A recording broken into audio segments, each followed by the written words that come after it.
Ya, mulai nih. Siap. Assalamualaikum warahmatullahi wabarakatuh. Perkenalkan, kami dari kelompok 4. Kami akan mempresentasikan makalah kami yang berjudul Negara dan Sistem Pemerintahan Berdasarkan Agama. Perkenalkan, saya Dela Ariza sebagai moderator dan rekan saya Muhammad Edi Trirahman sebagai pembaca dan Yukmarnianingsih sebagai pembaca. Yuk, baca yuk. Baiklah, saya akan membacakan pembahasan makalah yang berjudul Negara dengan Sistem Pemerintahan Berdasarkan Agama. Sistem pemerintahan adalah salah satu unsur penting dalam sebuah negara.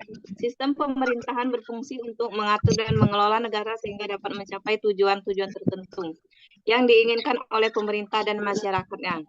Setiap negara memiliki sistem pemerintahan yang berbeda-beda, tergantung pada sejarah, budaya, dan kondisi politik masyarakatnya. Sistem pemerintahan terdiri dari 3 elemen penting, yaitu eksekutif, legislatif, dan yudikatif. Ketiga elemen ini saling berhubungan dan saling melengkapi untuk menciptakan tata kelola pemerintahan yang efektif dan efisien. Namun, meskipun demikian, setiap sistem pemerintahan memiliki kelebihan dan kekurangan masing-masing yang harus dipertimbangkan dalam menjalankan pemerintahan. Melalui penjelasan tentang sistem pemerintahan, kita dapat memahami bagaimana negara diatur dan dijalankan oleh pemerintah. Selain itu, pengetahuan tentang sistem pemerintahan juga dapat membantu kita dalam mengkritisi dan mengevaluasi kinerja pemerintah dalam memenuhi kebutuhan dan kepentingan masyarakatnya. Pengaruh agama dalam sistem pemerintahan. Agama dapat mempengaruhi sistem pemerintahan di negara-negara yang mayoritas penduduknya memeluk agama tertentu, dengan cara memberikan pengaruh pada nilai, norma, dan budaya masyarakat yang dapat tercermin dalam kebijakan dan tindakan pemerintah. Berikut adalah beberapa contoh pengaruh agama terhadap sistem pemerintahan. 1. Pemimpin negara. Di beberapa negara, agama dapat menjadi faktor penting dalam pemilihan pemimpin negara atau kepala negara. Dalam sistem pemerintahan yang menganut prinsip demokrasi, pentingan dan pandangan agama dapat mempengaruhi pola pemilihan umum. 2. Kebijakan publik. Agama dapat mempengaruhi kebijakan publik dan peraturan yang dihasilkan oleh pemerintah. Hal ini dapat terlihat pada negara-negara yang menganut hukum syariah, di mana agama Islam menjadi dasar dalam membuat kebijakan dan regulasi tertentu.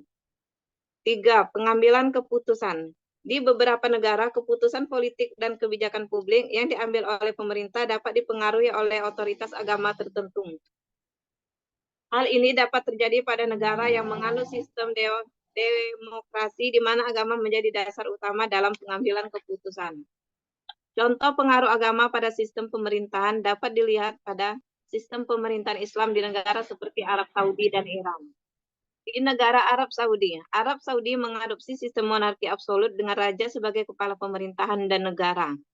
Sistem monarki atau kerajaan berasal dari kata mono yang artinya satu dan asyen yang artinya kekuasaan. Sehingga monarki dapat didefinisikan sebagai sebuah sistem pemerintahan yang dipimpin oleh raja atau kaisar sebagai pemegang kekuasaan tertinggi. Sehingga raja berperan sebagai aktor pengambil keputusan tunggal. Kerajaan Arab Saudi adalah negara yang murni menggunakan hukum Islam sebagai landasan utama untuk membuat peraturan dalam negerinya. Dilihat berdasarkan Undang-Undang Dasar yang dirilis pada tahun 1993, yakni berisi 83 prinsip-prinsip atau ayat yang menegaskan kembali dasar kerajaan, yang telah berjalan sejak masa awal berdirinya kerajaan tersebut. Di antaranya tertuang pada pasal pertama yang menyatakan bahwa Al-Quran dan Sunnah Nabi merupakan konstitusi kerajaan Arab Saudi. Kemudian pada pasal 5, sistem politik digambarkan sebagai sebuah kerajaan. Undang-Undang Dasar juga menekankan betapa pentingnya nilai-nilai Islam untuk terus diterapkan. Pada pasal 44 juga dipaparkan 3 kekuasaan negara, yaitu pengadilan atau lembaga hukum eksekutif dan kekuasaan organisasional, serta menyatakan bahwa raja merupakan sumber utama pusat kekuasaan. Meskipun demikian, pada pasal 46, pengadilan atau lembaga hukum dijelaskan sebagai kekuatan independen yang anggota-anggotanya diangkat dan diberhentikan oleh surat keputusan dari kerajaan. Hal yang sama juga berlaku pada wakil perdana menteri, menteri deputi, menteri, dan pejabat senior. Tidak hanya itu, Undang-Undang Dasar juga menetapkan hak-hak yang dimiliki oleh Raja, Ministry of Foreign Affairs Saudi Arabia. Raja Arab Saudi menduduki hampir semua posisi strategis dan penting dalam tumpuk pemerintahan. Mendominasi keluarga besar Arab Saudi, menguasai tata politik serta ekonomi Arab Saudi. Penguasa Arab Saudi atau raja memiliki kecenderungan yang sangat kuat untuk membatasi dan mempersempit berlakunya nilai-nilai liberal dan demokratis, serta membatasi keterlibatan rakyatnya untuk masuk ke dalam arena politik. Kekuasaan politik alamat terpusat pada raja yang memegang berbagai jabatan sebagai berikut. 1. Kepala Dinasti Saud, 2. Perdana Menteri, 3. Kepala Eksekutif, 4. Imam keagamaan tertinggi, 5. Komandan Angkatan Bersenjata, 6. Kepala Pengadilan. Dengan mengamati kekuasaan yang ada pada raja di Arab Saudi, maka dapat dikatakan bahwa kerajaan Arab Saudi menekankan kembali pandangan Islam, yang mana antara agama dan negara tidak dapat dipisahkan dan saling berkaitan. Rakyat Arab Saudi menunjukkan rasa solidaritas yang sangat besar dan mendukung penuh para pemimpin politik, yaitu raja yang membuat tuntutan serta melaksanakan kontrol penuh atas rakyat. Dalam perkembangannya, sistem politik dan struktur politik kerajaan Arab Saudi mengalami perubahan yang signifikan, yaitu di mana sebelumnya kerajaan ini menganut bentuk kekuasaan yang di dalamnya dihiasi dan didominasi unsur keagamaan, yang lebih bercorak pada tradisional, primitif, dan masih erat kaitannya dengan adat istiadat menjadi monarki absolut. Di tengah perubahan iklim sosial, ekonomi, dan pendidikan yang sangat pesat ini, Arab Saudi tetap mempertahankan dan menjunjung tinggi otoritas keagamaan dan politik tradisionalnya. Hubungan keluarga tetap menjadi faktor utama dalam pemerintahan Arab Saudi. Kerajaan Arab Saudi masih menganut pola keterkaitan antara hubungan negara dan agama yang masih sangat kental untuk diterapkan. Namun di dalam perkembangan aktivitas politik baik di dalam negeri maupun di luar negeri, Raja telah membentuk sebuah dewan untuk membantu tugasnya. Pemerintah dijalankan langsung oleh Dewan Keluarga yang bekerja secara konsensus. Jabatan di dalam dewan yang dibentuk raja hanya dapat dimiliki oleh anggota keluarga kerajaan dan kepala suku yang nantinya akan menduduki kursi jabatan sebagai menteri dan administratif. Unsur nepotisme tak bisa dihindari dan masih sangat kental di setiap urusan pemerintahan Arab Saudi. Hampir sebagian besar yang menduduki kursi-kursi penting di dalam pemerintahan adalah keluarga kerajaan atau golongan yang memiliki pengaruh, misalnya para penguasa ataupun bangsawan. Nilai-nilai demokratis sama sekali tidak ditujukan di dalamnya. Namun satu hal yang sangat penting dalam sistem politik Arab Saudi, yaitu komitmennya terhadap Islam. Masyarakat Saudi hampir tidak terpengaruh oleh nasionalisme dan sekularisme, dan penguasa Arab Saudi mengembangkan kebebasan domestik. Mereka dengan banyak memberikan perhatian kepada urusan agama dan memperlakukan moral Islam dengan sebaik-baiknya. Sejak berdirinya Kerajaan Arab Saudi pada tahun 1932 sampai sekarang, Arab Saudi telah dipimpin oleh 7 orang raja. Yang mana dalam aturan pergantian raja di Arab Saudi, raja bisa dan akan digantikan apabila raja pemegang tatah wafat. Jika dilihat dari sejarah kerajaan, baru 1 kali terjadi penggulingan kekuasaan. Biasanya putra mahkota yang telah dipersiapkan sebelumnya akan menggantikan raja yang telah wafat. Namun ada juga yang menunjuk langsung wakil putra mahkota sebagai pengganti dirinya. Demikianlah pembahasan ini yang akan dilanjutkan oleh Saudara Edith. Baiklah, di sini saya akan melanjutkannya. Iwan, sistem pemerintahan yang dianut oleh Iwan adalah sistem teokrasi atau yang dikenal dengan sistem politik dan pemerintahan suatu negara yang diatur pemerintah dan diarahkan oleh pemimpin spiritual berdasarkan keyakinan agama.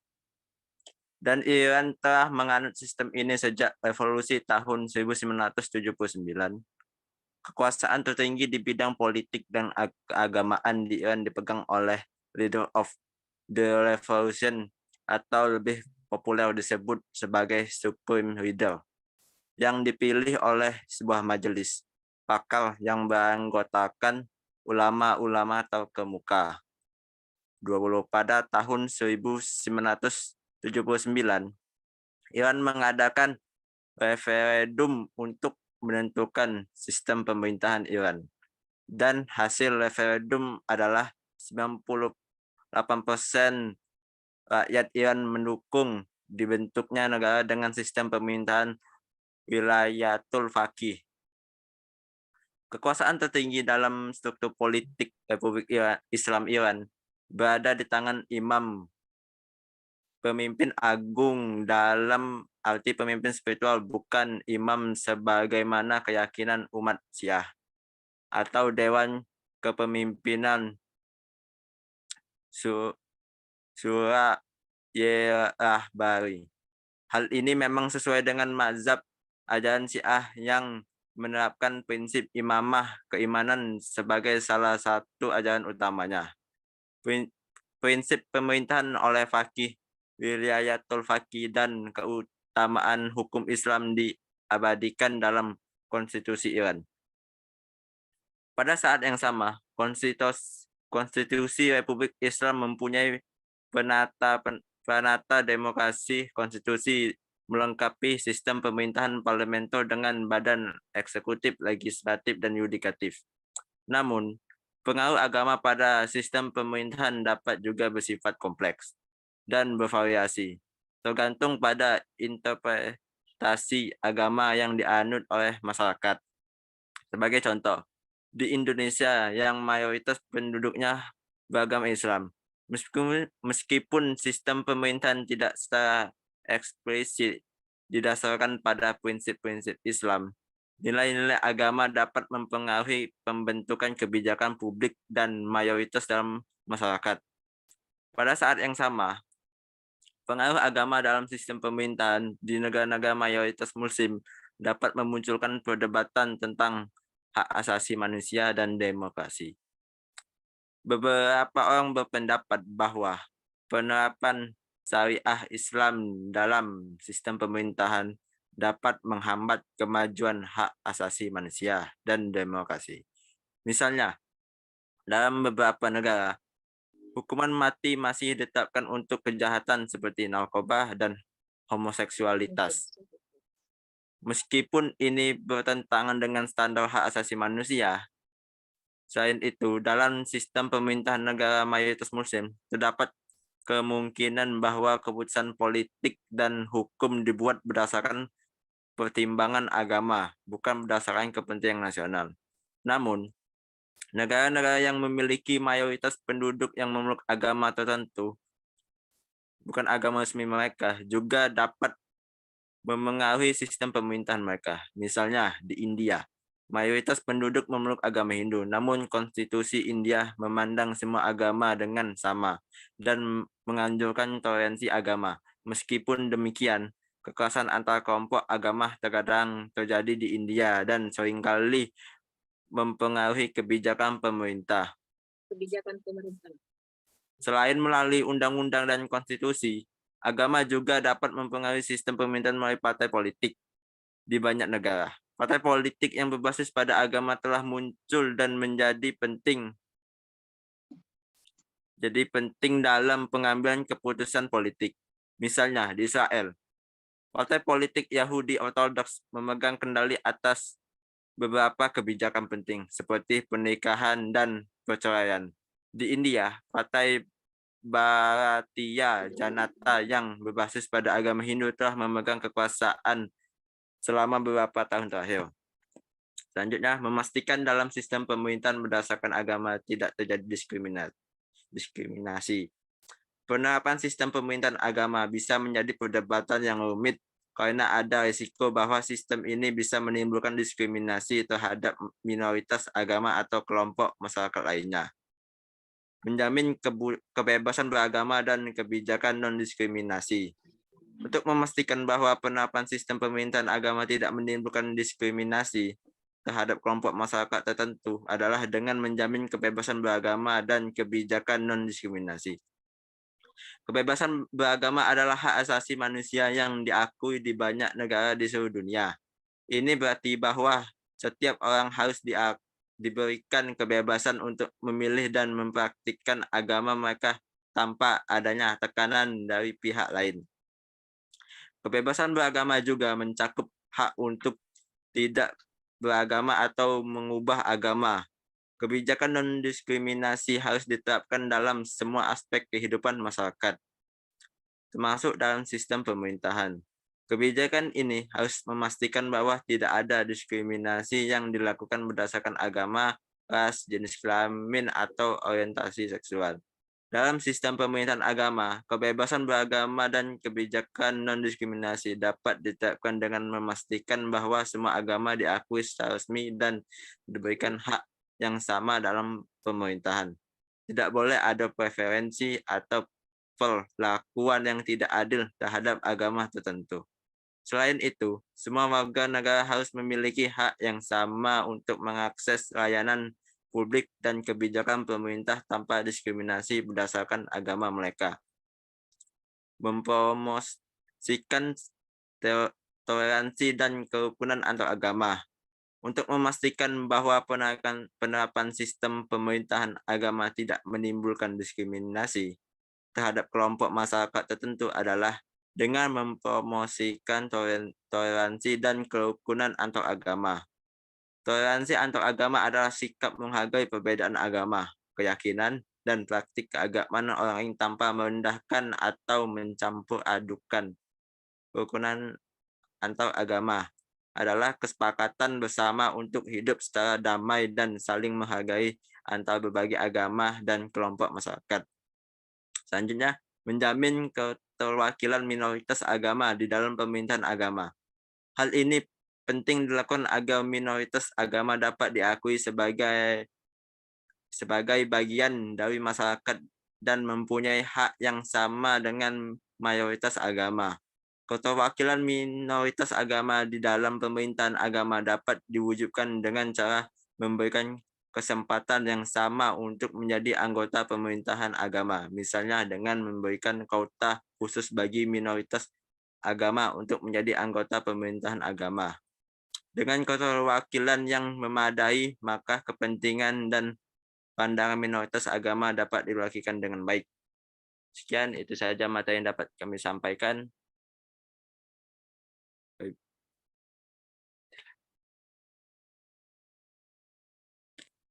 Dela.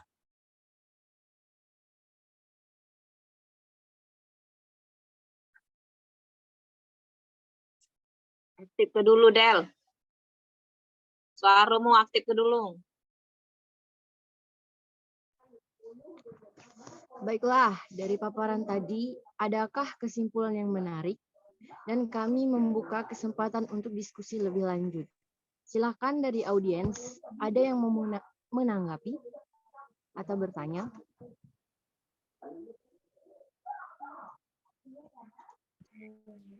Mati laptop Ocil. Anjing, laptop Ocil mati.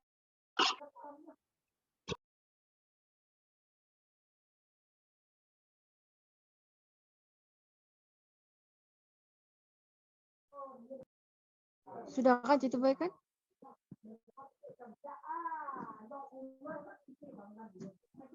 Medit, ada yang bertanya waktu itu? Iya. Adakah yang ingin bertanya? Sudah, tadi tidak dijawab. Siapa yang bertanya?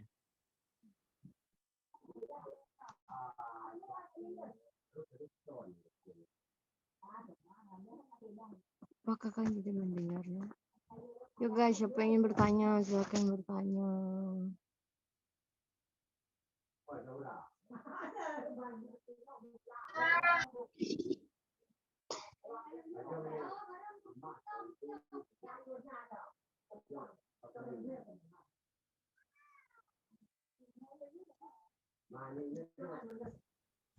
Boleh nanya kan aku?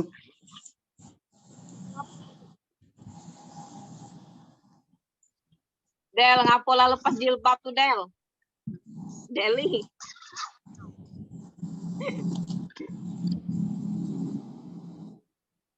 Izin boleh bertanya untuk kelompok 4? Silakan, Pak Deli. Mana Edit tadi? Nah, dicatat dulu enggak pertanyaannya nih? Iya, nak dicatat dulu.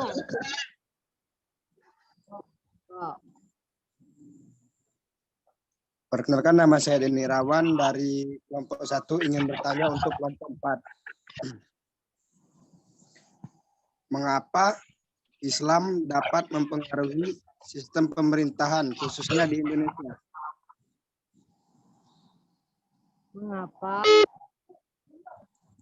Mengapa Islam dapat mempengaruhi pemerintahan khususnya di Indonesia?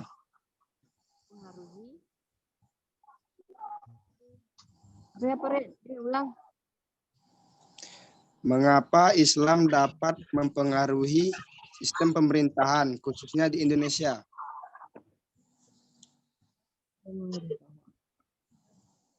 Bisa ya. Jadi ya, sangat dulu ini ya.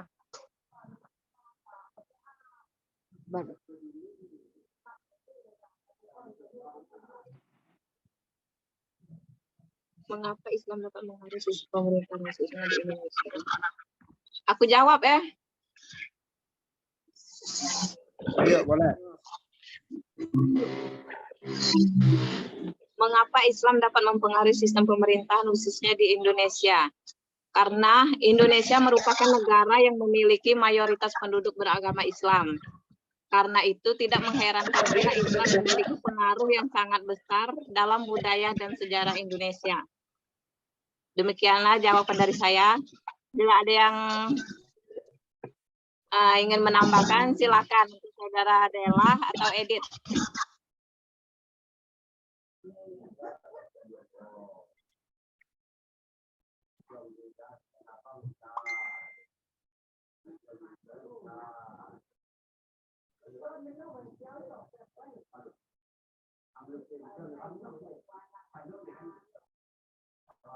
Bagaimana saudara Denny? Oke, sudah. Diulang apa jangan? Sudah yuk, jadilah yuk. Kali dengar ke yuk.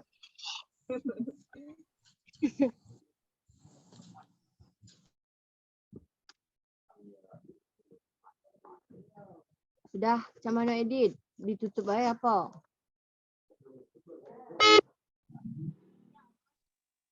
Ya, ada yang nanya lu.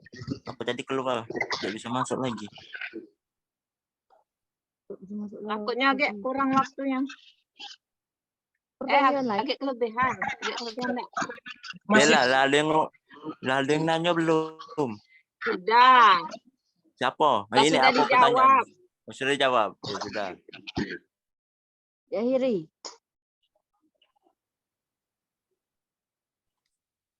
Sudah diakhiri apa belum? Tutuplah, Be. Tutuplah, Be. Dari presentasi saya berakhir apabila topik ya. Assalamualaikum warahmatullahi wabarakatuh.